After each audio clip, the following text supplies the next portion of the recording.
À tous, nous sommes le mardi 22 septembre 2020, je suis Sarah Menei, vous écoutez Flash Foot.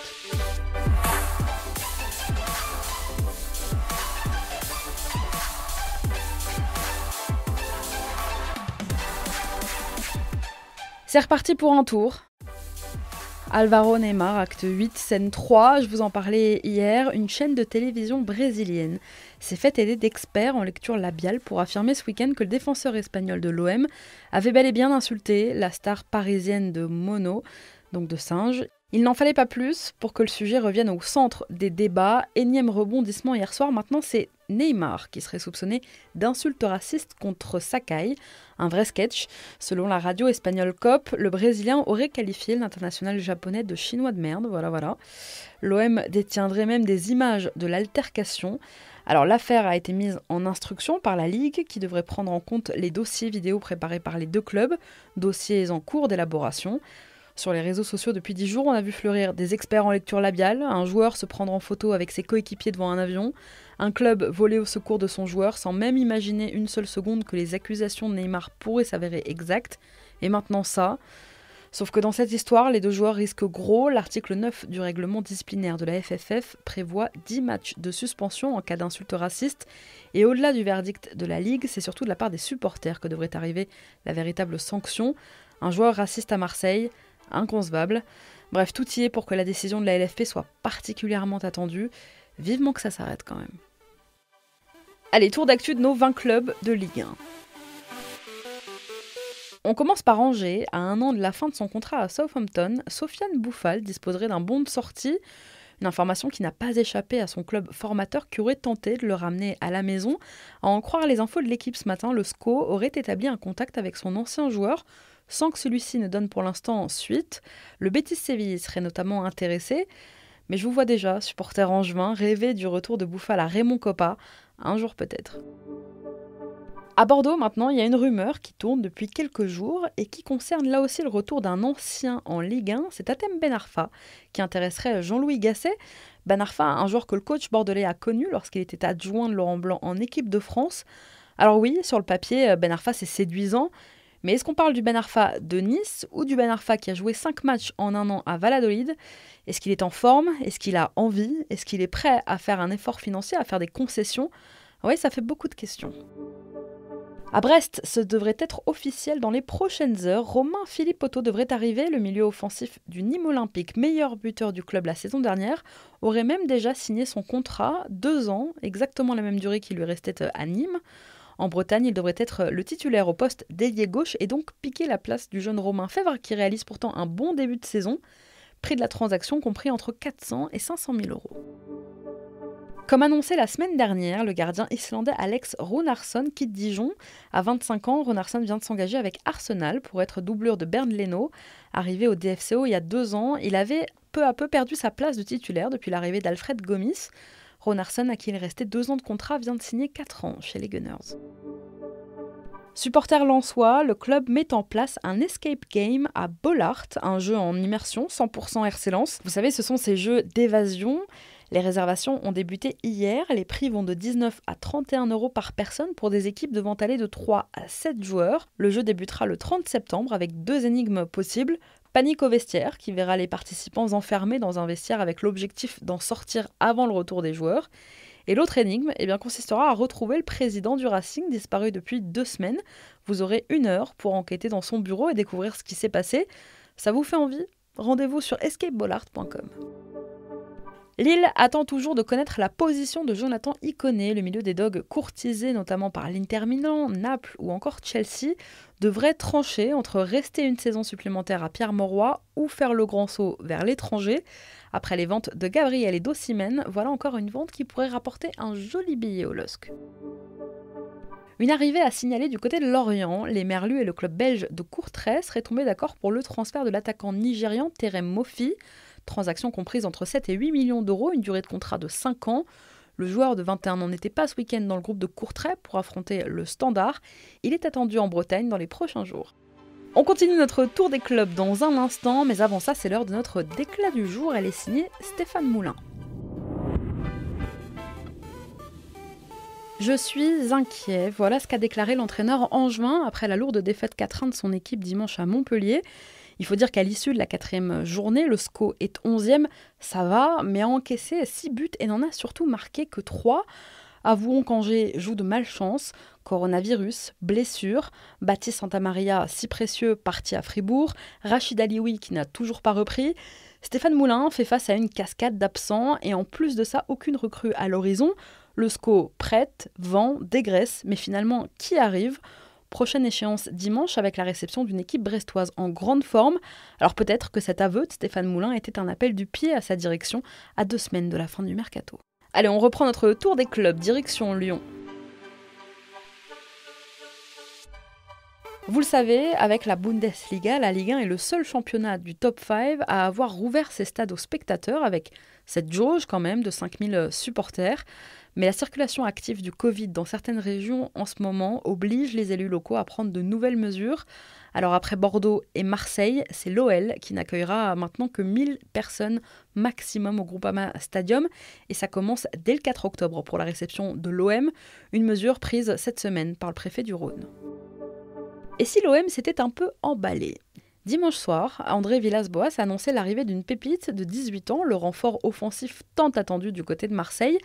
Et alors que le nom d'un jeune Brésilien, Luis Enrique, a fuité, eh bien son président, à Botafogo, au Brésil, a été plus nuancé en déclarant cette nuit « Il y a 38 autres propositions et rien de concret avec l'OM. Les négociations se poursuivent. » Le FC Metz s'associe au club de la région. Les Grenats, le département de la Moselle et 8 autres clubs mosellans ont conjointement signé une convention portant sur les saisons 2020-2021 et 2021-2022.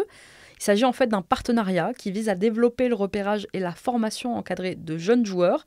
Metz renforce ainsi ses liens avec le foot amateur et va pouvoir aller dénicher de jeunes talents, tandis que les clubs affiliés, les clubs amateurs, bénéficieront en retour de l'expertise du sport pro afin de développer leur structure de formation. Dans la presse portugaise ce matin, on apprend que l'AS Monaco aurait fait une proposition de 15 millions d'euros pour Wendel, le milieu de terrain brésilien du Sporting, offre refusée pour l'instant par les dirigeants lisboètes. Les Monégasques cherchent à se renforcer au milieu de terrain. Ils auraient donc tenté d'attirer ce jeune joueur de 23 ans, arrivé à Lisbonne il y a 3 ans, en provenance de Fluminense au Brésil. La saison dernière, en 36 matchs, il a marqué 4 buts, donné tout autant de passes D. Sa valeur actuelle flirte avec les 12 millions d'euros, mais la formation portugaise en demande plus, alors qu'il lui reste 3 ans de contrat.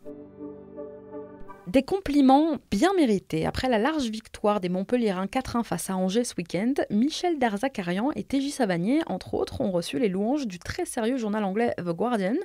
Dans un long article, le média britannique s'attarde sur le parcours du coach montpelliérain et sur le parcours de son joueur, homme clé de ce début de saison réussi. Le milieu de terrain de 28 ans a beaucoup à offrir à Didier Deschamps. Voilà ce qu'ont déclaré les 2 journalistes anglais qui ont coécrit donc cet article pour The Guardian. Messieurs, le message est passé. À Nantes, l'attaquant se fait toujours attendre. La venue d'un nouveau buteur chez les Canaries devient un peu plus hypothétique chaque jour. Alors il faut dire que Nantes n'est pas parvenu pour l'instant à réaliser ses objectifs de vente cet été. Le club attend la toute fin du mercato pour éventuellement faire un coup sur le marché des transferts. Encore un peu de patience. À Nice, Willan Cyprien pourrait quitter les Aiglons direction Bordeaux à 1 an de la fin de son contrat. Patrick Vieira ne compte plus du tout sur lui. Absent du groupe niçois en ce début de saison, Cyprien aimerait rejoindre les Girondins. Il serait désormais dans l'attente que les 2 clubs se mettent d'accord. Et sachez que le gardien des Aiglons, Walter Benitez, sera notre invité dans Flash Foot demain. Avant de vous donner des nouvelles des autres clubs, c'est l'heure, comme tous les mardis, de notre rubrique Foot Business.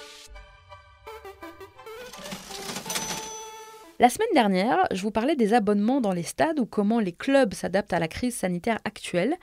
Il y a autre chose de très important pour nos clubs français, c'est la présence digitale, l'influence et le poids que pèsent nos clubs de Ligue 1 sur Internet. Ils développent leur présence sur le web et les réseaux sociaux à coup d'opérations com et de renforts de CM. L'objectif, entretenir bien sûr le lien avec les fans, les fidéliser et faire rayonner son club dans le monde entier, étendre son influence. C'est finalement une sorte de soft power. Un exemple, et on l'a encore vu cet été, les clubs rivalisent d'imagination et d'originalité lorsqu'il s'agit d'annoncer un transfert. Alors ils ne sont que 6 en Ligue 1, Paris, Marseille, Monaco, Nantes, Saint-Étienne et le LOSC à avoir un compte partout, c'est-à-dire sur les principaux réseaux qui sont Facebook, Twitter, Instagram, YouTube, ou même celui qui cartonne en ce moment, TikTok. Alors, qui a le plus d'abonnés sur le web en Ligue 1, qui est le plus populaire? Eh bien, sans trop de surprise, c'est Paris loin devant, avec 82 millions de followers, toutes plateformes confondues. Derrière, c'est l'OM et l'AS Monaco qui se disputent toujours la place de dauphin, avec respectivement 11,2 et 11 millions d'abonnés cumulés. Les deux voisins sont au coude à coude. Et puis il y a Lyon qui progresse aussi. Alors au-delà des traditionnels réseaux, la Ligue 1 cherche à étendre son influence à l'étranger, sur le marché asiatique notamment. On l'a encore vu ce week-end avec l'horaire très particulier de ce match entre Paris et Nice. Et les flocages en mandarin, ça n'a pas pu vous échapper. Et bien c'est pareil sur la toile. Par exemple, 2 ans après son arrivée sur Weibo, Monaco compte aujourd'hui plus d'1 million de fans sur le réseau social le plus populaire de Chine. Weibo continue de participer au développement digital de l'AS Monaco à l'international. L'ASM devient ainsi le club de Ligue 1 le plus influent sur la plateforme chinoise, juste derrière Paris, et se classe même en bonne position parmi les clubs européens. Monaco devance par exemple la Roma ou même le RB Leipzig. Alors la question c'est, est-ce que ça rapporte de l'argent? Eh bien à terme oui, parce qu'en fidélisant votre fanbase, en communiquant sur vos produits, sur les maillots par exemple, sur les nouveaux maillots de la saison, eh bien vous remplissez les caisses. Stratégie marketing toute simple, donner envie aux fans, qui est aussi un consommateur, d'acheter les goodies du club ou le maillot de ses joueurs préférés. Et finalement le club devient bankable, les touristes viennent au stade aussi et donc participent à faire rentrer de l'argent dans les caisses. Allez, on reprend notre tour des clubs, direction Nîmes. Je vous parlais tout à l'heure du départ de Romain Philippotto à Brest.